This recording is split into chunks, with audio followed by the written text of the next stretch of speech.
চাপা কি ধরেন কি এরা এটা পড়েন। কি লেখা পড়তে পারি না তো। হাই বুঝবেন তো নাই, এখন যদি কই এলে তো খারাপ হুনাইবি আনে।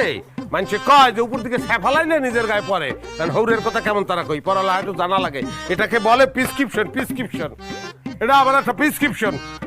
আমি ওই ওখানে বইয়ে কাজ করতে যাই একদিন ফিরে হয়ে গেছিলাম, এবার ডাক্তার দেখাইছি। ডাক্তারে কইছে যে আমার নারী বুড়ি হয়ে গেছে। নারী বুড়ি হয়ে গেছে মানে? এখন আপনি নারী বুড়িও চেনেন না? নারী বুড়ি কারে কয় আপনি বোঝা? ওই যে নারী বুড়ি যে আসলে যাচ্ছে আছেন, এই যে নারী বুড়ি। এই ধরেন ধরেন ধরেন, এই ধরেন বুঝাইতেছি প্র্যাকটিক্যালি। এই এই এই এই সে নারী বুড়ি বলছেন?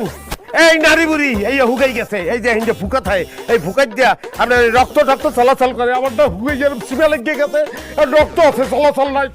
নারী বুড়ি হুগাই কেমনে? কেমন তারা হুকে জানেন না?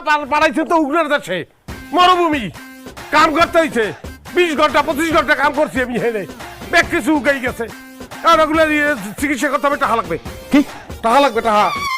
কি কয় আবল তাবল কথা? এই আকলিমা, আকলিমা এদিকে আয়।